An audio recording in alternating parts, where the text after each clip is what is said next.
Black Sabbath, who from the 1960s have been instrumental in turning countless of thousands of youth towards Satanism, did not leave any mystery as to whom they were serving when they titled one of their albums, "We Sold Our Soul for Rock and Roll." Black Sabbath was named after a satanic being that appeared to bass player Geezer Butler after he had already painted his house black and adorned it with upside-down crosses and depictions of Satan. This satanic being that appeared at the foot of Butler's bed is considered the fifth mystical member of Black Sabbath, who gave them the material for their first 3 albums. We've always, within the band, said there is a fifth member, a mystical member, yeah. We've always said there's something looking over us. And the only way that I can describe that, probably in its the best way for me, is that when we were playing our first songs together, and especially our first the first 3 albums, for instance, we would literally show up in a room, and it was almost as if the songs were already written. Big black shape, with eyes on fire.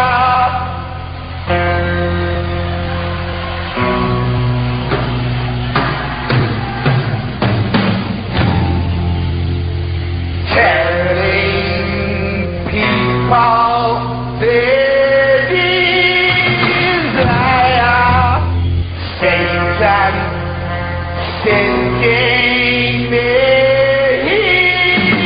smiling. Bruce Dickinson of Iron Maiden, one of heavy metal's most popular bands, admitted, quote, "We've referred to things in our music like the tarot and ideas of people like Aleister Crowley. Iron Maiden sings about such Crowleyan themes as human sacrifice." Crowley taught, but the bloody sacrifice, though more dangerous, is more efficacious, and for nearly all purposes, human sacrifice is best. Led Zeppelin's leader, Jimmy Page, is also a fanatic follower of Aleister Crowley and his teachings. Page, who boasted hundreds of millions of fans, slipped in Crowley's satanic message, "Do What Thou Wilt," on their 3rd album on the run-out Matrix.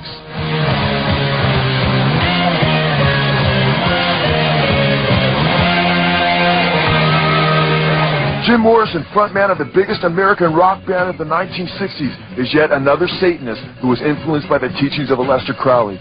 Here we see Jim Morrison on the front cover of the Doors album 13 over a bust of Aleister Crowley. Morrison echoed Crowley's teaching of "Do What Thou Wilt," declaring, quote, "There are no rules."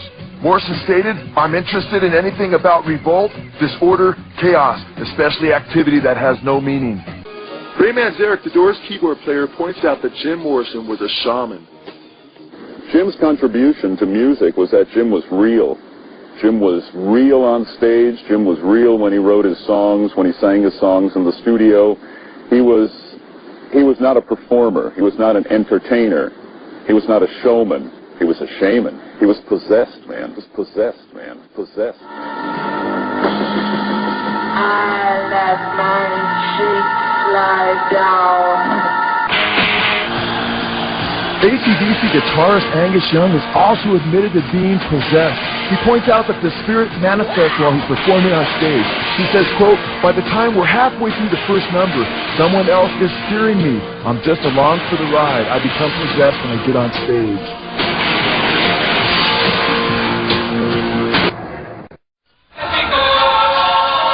The rock band Queen sings about Beelzebub, a biblical name for Satan, setting a demon aside for them.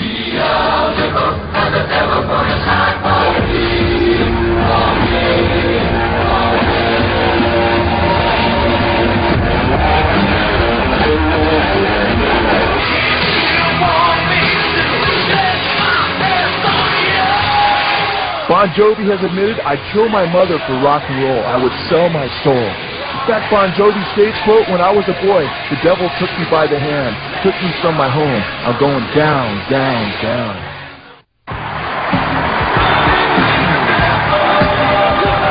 Anton LaVey admitted that, quote, "We, speaking of the Church of Satan, have had contact with a lot of people over the years." He went on to say that, quote, "David Lee Roth, who was formerly of Van Halen, recorded an album named Yankee Rose, which was the last word in the Satanic Bible." Heavy metal's most popular group, Metallica, and a copy of Motorhead's Prince make it clear as just to whom they have given their souls.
Kurt Cobain, who was the front man of Nirvana before committing suicide, was Rolling Stone's Artist for the Decade in the 1990s. Kurt Cobain desecrated churches by scrawling graffiti like "God is gay" on the walls. Just before Cobain made it big, he admitted his aspirations in declaring, quote, "I will get stoned and worship Satan."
Said this about Freemasonry in this very book. He says that Freemasonry is based almost totally on the Kabbalah. Yes. Jewish magic. Yes. And many Jewish rabbis have admitted this, and they say that in all of the rituals of Freemasonry, you will find the Kabbalah. Madonna may have got into it because she likes the magic. She thinks she can get miracles from it. Right. She can enhance her power. Well, she raised to the top. Yeah, she has raised to the top by worshiping, I think, nothing but Lucifer. Yeah. That kiss. The kiss. Because in all of the Kabbalistic secret society rituals, they are based on a foundation of tantra or sexual ritual.